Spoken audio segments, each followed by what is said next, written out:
Welcome back, everybody. Let's get into the question of the day this morning. And of course, as you know, it's freedom. So I suppose the question that we need to be asking you is this: what does it mean to you? What does Freedom Day mean to you? At Morning Live, SABC, that's where you can get hold of us on our Twitter handle. And we look forward to reading a couple of those comments. Of course, it was this day in 1994 that South Africans took to the polls for the very first time as a democratic country. And all those years later, as we say, 29 years later, how are you feeling? What does Freedom Day mean for you? How are you feeling? I think, that question, simple yet loaded. Indeed, it really is. So we look forward to reading those, and we certainly will put a lot of those comments up because this is about you. It is your day, so look forward to hearing from you. All right, trending topics. Let's get into those now. The EFF. All right, and the reason why EFF is trending is essentially because of those by-election results. And this is particularly, I think, with the result in the Free State. And the EFF seems to have done pretty well there. Just taking a quick look at that, and a pity, I think, maybe if we can, later on in the show, take a quick look at those by-election results from yesterday. But speaking of the Free State, I'm just trying to go to the IEC's website. Well, but the as one I say, I've got up here is Ward 17 in Ditlabeng. Yeah, in Ditlabeng.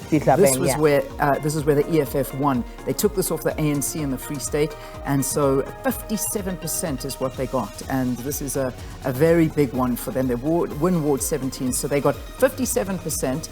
And that's 13 up. That's gains from the ANC. ANC got 36%. They were down 9. So it was a very big result there. And that's I think Paul Roux, for those wondering where Ditlabeng is. There we go. And Davy Schultz is a very good person to follow when it comes to looking at these by-elections. And he was talking about these by-elections and what it actually means for going forward, if we have to predict quite a lot into the elections coming forward. I wouldn't read too much into by-elections.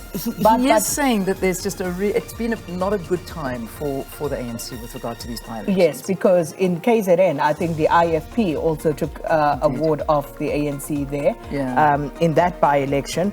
And then, of course, in the Western Cape, I think the ANC making inroads there, or rather the DA making inroads in a township by-election. So hopefully we'll get someone to speak to us just to look at those. But that's why the EFF is trending. All in all, very interesting then. Let's get into Hillbrow. So Hillbrow trending, and this is all on the back of, a lot of people obviously coming out. This is when Panyaza Lesufi, the Premier of Gauteng, came out and said, listen, on the 1st of May, you are going to see so much happening in the city of Gauteng, the city of Johannesburg. We're coming out in Gauteng, and he is going to be making sure that everybody is safe, and they are going to be launching this massive protection service. I think I'm trying to get the name of what exactly it's called, but this is what he said that he is going to be releasing, and everyone is saying, well, listen, if you can do something for Hillbrow, then you've done well, because it's literally like a war zone in Hillbrow. You don't want to put your baby toe in Hillbrow. That's what people are saying. It's just really, really a tough one. So this is what he's saying. He's introducing the new crime busting unit for Gauteng province. He's saying Gauteng declaring war on crime, and this is happening in Soshanguve, and it'll be on the 30th of April, but the actual launch, I think they're going to be on the streets from the 1st of May. As we wait to see. As we wait to see. With bated breath. I know you've got nothing to say about that, but people are happy. Okay, let's move on. Next one.